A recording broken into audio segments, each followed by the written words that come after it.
오늘 이 시간 야고보서 4장 13절에서 17절까지 있는 말씀, 너희 생명이 무엇이뇨?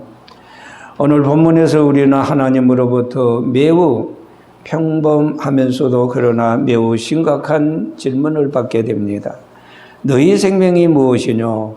이 말씀 속에 생명의 참뜻이 무엇인지, 어떠한 생명이길래 어떤 일을 하다가 어떻게 하나님 앞에 설 수 있어야 할지를 질문받는 매우 심각한 말씀이 아닐 수가 없습니다. 아무리 사람이 과학을 창달하고 날고 싶어서 비행기를 만들고 물리를 항해하고 싶어서 배를 만들고 2만 개의 부품을 조립하여 우주선을 타고 월석을 채취하고 미국의 태극기를 꽂고 땅속 수십 길을 파고 들어가서 건강을 캐내고 에베레스트 정상을 정복하고 이 도시 저 도시에 가서 사업을 하여 이익을 남기고 컴퓨터 앞에서 홍수처럼 쏟아지는 정보를 공유한다고 할지라도 여러분, 인생이 무엇인지를 알지 못하면 이는 참으로 불행한 인생이요 가사로운 인생이 아닐 수 없습니다. 오늘 본문 말씀에는 인생의 생명이 무엇과 같은고 그리고 누구의 것인지 알지 못하는 인생들에게 주는 경고의 메시지입니다. 그리고 마지막 인간에게 보내는 사랑의 편지가 아닐 수가 없습니다. 어떤 사람이 말하기를 우리가 아무 도시에 가서 거기서 1년을 유하며 장사하여 이익을 보리라고 계획하고 그렇게 일을 추진하고 있었습니다. 소위 내 인생 내 마음대로 뭐든지 내 좋은 대로 하면 그것이 성공이고 다 되는 줄 알았습니다. 인생이 뭐 있어? 부지런히 숨쉬고 돈 벌고 그렇게 사는 것이 존재의 목적이지 뭐 그렇게 알고 있었습니다. 그때였습니다. 하나님께서는 너 인생들아 너희가 내일 일을 알지 못하는도다. 너희 생명이 무엇이뇨? 너희는 잠깐 보이다가 없어지는 안개니라 그랬습니다. 안개와 같은 생명, 잠깐 지나가는 생명, 둥구름과 같은 생명을 잊지 말고 지금의 이 생명을 가지고 영원한 생명을 소유할 수 있도록 천금 같은 시간을 잘 선용해서 영원한 무궁한 생명을 얻으라. 그렇게 말씀을 했습니다. 여러분, 우리는 지금 역사 속에 살아가고 있습니다. 역사는 과거를 해명해 줍니다. 역사는 현재를 인도하고 역사는 미래를 가르쳐 주고 있습니다. 자, 그러나 여러분, 인생이 무엇을 얼마나 알고 있습니까? 인생이 다 안다고 하지만은 그러나 바닷가의 모래알처럼 끝이 없고 그야말로 아는 것이 무지하다는 겁니다. 자, 그러면은 과연 인생은 무엇을 모르고 있습니까? 그것은 인생의 생명이 무엇인지를 모른다는 겁니다. 아무 도시에 가서 장사하여 일을 벌 줄만 알았지 그 도시에서의 자신의 존엄한 생명의 가치, 존재를 알지 못하는 것입니다. 영원한 생명, 보이지 않는 생명, 이 세상에 있을 때 가치를 망각한다면 후회해도 울어도 참아도 아무 소용이 없을 때가 온다는 이 사실을 알지 못하고 있습니다. 기회는 오직 한 번입니다. 육체로 세상 있을 때뿐인 것입니다. 여러분, 우리의 인생은 너무나도 짧은 인생입니다. 어떤 사람은 20대가 좀 지나는가 했더니 어느덧 30대 지방도로에 들어서 40대는 겁없는 고속도로에 페달을 밟고 있습니다.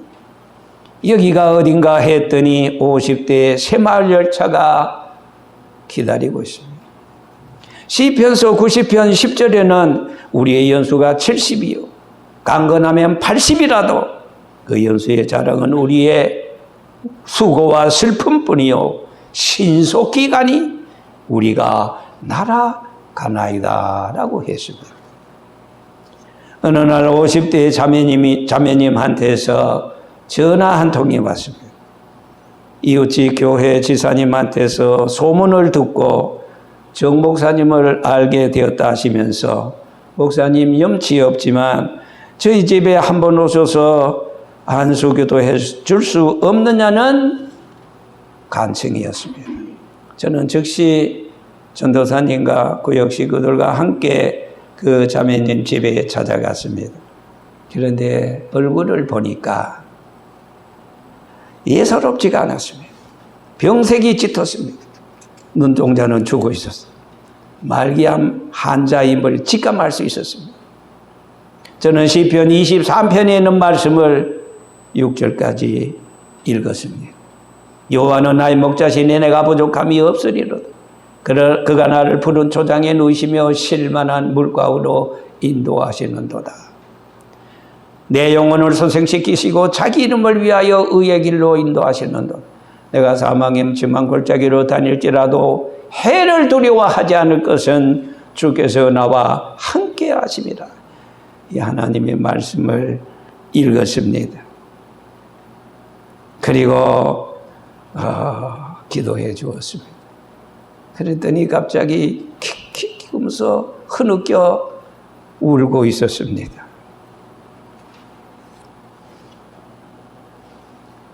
자매님, 젊은 시절에 교회 나가신 적이 없습니까? 왜요?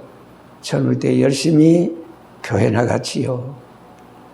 나는 그때 나가면서 제일 좋게 불렀던 찬송가가 있는데, 멀리 갔더니 처량하고 고나며 슬프고도 외로워 정처 없이 다니니 예수 내 주여 곧 가까이 오소서. 떠나가지 마시고 길이 함께 하소서. 예수 내 주여 섭섭하여 울 때에 눈물 씻어 주시고 나를 위로하소서. 다니다가 쉴 때 쓸쓸한 곳 만나도 홀로 있게 마시고 주여 보호하소서. 같이 이 찬송을 불렀습니다. 눈물 콧물을 흘리면서 회개하기 시작했습니다. 지금까지 생명이 무엇인지 모르고 죽어라 돈만 벌면 되는 줄 알고, 자매님의 말씀에 심지어는 버스 타면 돈 아끼겠다고 20리길을 걸어서 다니기까지 했다고 합니다. 먹고 싶은 거, 입고 싶은 거, 안 먹고 안 입고 죽자 살자 벌어모은 돈으로 땅을 샀다고 합니다. 그래서 거기에 목욕탕을 짓고 이제 얼마 있으면은 중공검사가 떨어질 것이라고 했습니다. 그러나 그 자매님은 그런데 목사님, 얼마 전에 제가 병원에 가서 정밀 검사를 받았는데요, 의학적으로는 도저히 손을 쓸 수 없는 위암, 상기, 말기암 판정을 받았다는 것입니다. 그래서 저는 이렇게 말했습니다. 요한복음 11장 25절에서 26절 말씀이 확 떠올랐어요. 예수께서 가라사대 나는 부활이요 생명이니 나를 믿는 자는 죽어도 살겠고 무릇 살아서 나를 믿는 자는 영원히 죽지 아니하리라. 육체의 끝은 자매님 하나님의 시작입니다. 그러면서 고린도후서 5장 1절에 있는 말씀이 생각이 나서 또 그 말씀을 읽어주었습니다. 만일 땅에는 우리의 장막집이 무너집니다. 하나님께서 지으신 집 곧 손으로 지은 것이 아니요 하늘에 있는 영원한 집이 우리에게 있는 줄 아느니라. 이 말씀이 자매님의 마음에 은혜가 되고 힘이 되고 위로가 되고 소망이 되어서 벌떡 일어나는 기쁨으로 춤을 추고, 그러면서 소망의 주님을, 잃어버렸던 소망의 주님을 먹고 살겠다고 세상에 빠져서 그동안에 다 잃어버렸던 예수를 다시 찾고 꽁충꽁충 빙빙 돌면서 눈물 콧물을 흘리면서 감격의 소망을 가진 그런 모습을 저는 지금도 잊을래야 잊을 수가 없습니다. 이 세상의 소망 구름 같고 부귀와 영화는 한 꿈일세. 사망의 바람에 이슬같이 되니 나의 귀한 목숨 영원일세.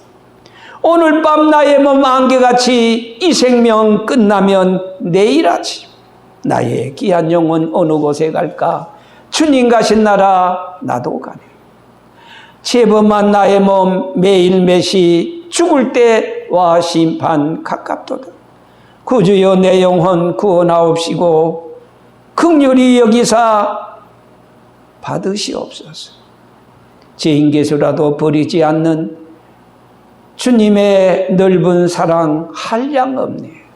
십자가의 고난 나 위해 받으신 구주의 품 안에 안깁니다. 여러분 잘 아시는 러시아가 낳은 세계적인 문호 톨스토이는 그는 인생 5분이란 단막극에서 한 젊은 청년이 명문대학을 나왔습니다. 대학원을 졸업하고 그것도 수석입니다. 박사 논문을 제출해 놓고 결혼하기 위해서 얼마 전에 맞선까지 보아놓은 그런 상태였습니다. 그 젊은 학도는 청혼의 부푼 꿈에 처져 있었습니다. 아름다운 부인을 맞아들이고 그림 같은 집을 짓고 훌륭한 대학 교수가 되어 후학을 양성하고 그래서 밤새도록 혼자 청기화 집을 지었다가 부수고 그렇게 하기를 며칠이 지났다고 합니다. 그러나 여러분 이게 웬일입니까? 하도 몸이 피곤해서 혹시나 싶어서 병원에 가서 종합검진을 받았어. 의사는 젊은 청년을 쏘아보면서 아니 도대체 무엇하다가 이 지경이 되도록 병원을 이제야 찾아왔느냐고 하는 것이었습니다. 그도 그럴 것이 그동안 이 젊은 수제 청년은 공부하는 데만 신경을 썼지 자기 몸속에 폐가 썩어 들어가는 줄도 몰랐습니다. 의사는 이제 몇 시간을 넘기지 못할 것이라고 하였습니다. 그 청년은 병원에서 집으로 옮겨서 마지막 어머님의 말하자면은 품에 급족 같은 시간을 지금 보내게 되었습니다. 난데없이 우체부가 전보 한 장을 가지고 왔습니다. 무남, 무녀, 자식이 없는 삼촌한테서 수십억 대의 재산을 빨리 와서 상속받으라는 전보였습니다.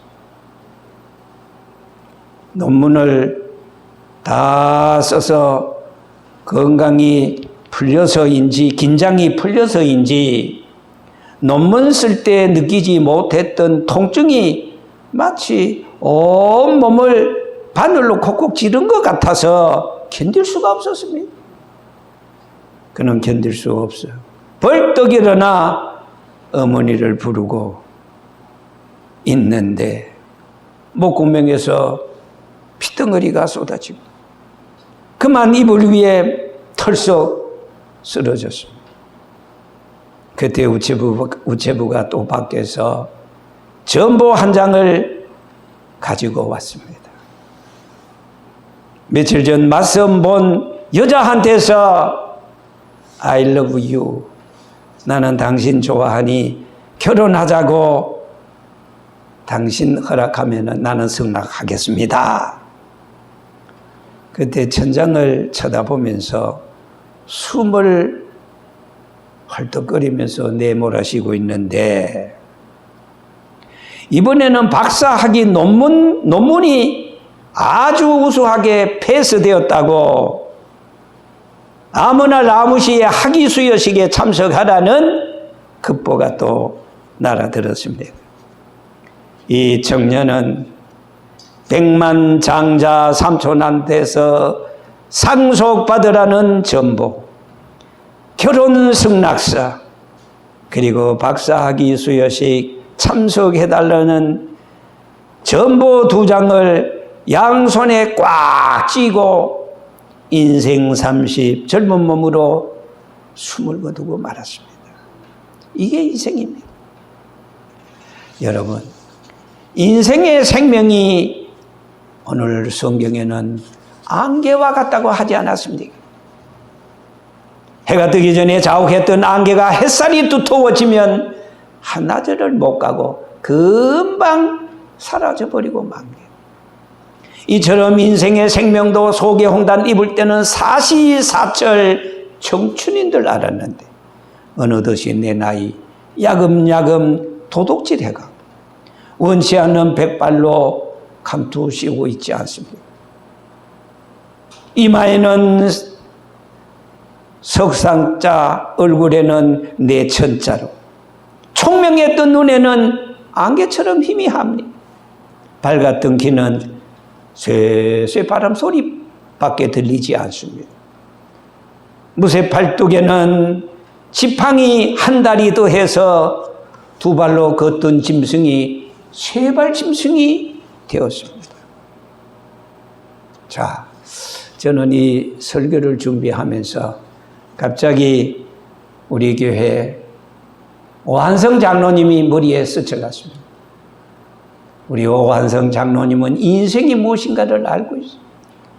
과거에 하나님의 은혜를 받고 그야말로 지금까지 하나님의 주신 은혜 가운데 살았는데 연세가 내일 모레 90에 가깝지만은 그러나 시간을 초놈을 아꼈어. 2층에 기도실에 와서 열심히 울다가 웃다가 성경 보다가 기도하고 내가 머무르는 전도하지 못하나 기도로 우리 교회 성도들을 다 수첩에 적어놓고 일일이 부르면서 기도하는 나는 그래서 우리 오한성 장로님은 잠깐 왔다가 가는 인생을 알고 이제 앞으로 1년이 될런지 10년이 될런지 얼마가 될는지 알지 못하지만은 주님 앞에 설 때 잘했다 칭찬받기 위해서 열심히 기도하는 그 모습을 저는 떠올리게 되었습니다. 여러분, 우리 인생의 부귀영화도 안개와 같은 걸 절대로 잊지 맙시다. 정치바람이 휘몰아칠 때마다 권력의 모자가 벗겨집니다. 그때 안절부절 그 초라한 모습에 비참한 권력 무쌍을 우리는 이 사람 저 사람을 통해서 보아오지 않았습니까? 자, 그러나 여러분, 믿음은 모자람도 부요 같고 실패 같으나 성공입니다. 태산은 무너져 평지가 되고 허물을 소망으로 절망을 희망으로 위기를 기회로 바꾸어주는 놀라운 하나님의 기적 같은 역사를 우리는 믿어봤습니다. 그런 거로 세상 허영의 천금 같은 시간 뺏기지 맙시다. 주 안에서 믿음으로 약한 자가 강한 자로 무능한 자가 새 힘을 얻고 없는 자가 부유한 자로 거듭나는 하나님의 신실한 성도가 되는데 남은 시간을 투자합시다. 성경은 말합니다. 히브리 9장 27절. 한 번 죽는 것은 사람에게 정하신 것이요 그 후에는 심판이 있다고 하지 않았습니까? 지금까지 세상에 와서 지구를 떠난 사람이 60억이나 된다고 합니다. 그리고 현재 세계 인구는 82억에서 83억을 지금 돌파했다고 합니다. 1년에는 6,500만 명이 지구를 떠나고 하루에는 18만 명, 1시간에는 7,500명, 1초에 2명꼴로 이 지구상에 사는 사람들은 지구를 지금 떠나고 있습니다. 조선 중기의 문신이자 가사문학의 대가이신 경북 영천 출신 여러분 송강 정철을 기억하십니까? 그는 580여 수에 달하는 많은 한시를 썼습니다. 이 몸이 이것도 정철의 작품입니다. 저는 시를 좋아합니다. 갑자기 정철의 시가 설교를 준비하는데 떠올랐어요. 세상 사람들아 옳은 일 하자쓰라. 사람이 되어서 옳지 못하면 마소를 꼭달시어 밥 먹인들 다르랴. 이 시에다가 저는 인생이 무엇인가에 영감을 받고 이렇게 시를 써봤습니다. 운무 같은 인생들아 믿음으로 살자쓰라. 한 번 났다 가는 세상, 죽은 후에 받을 심판, 천국에서 주와 함께 영생복락 누리리라.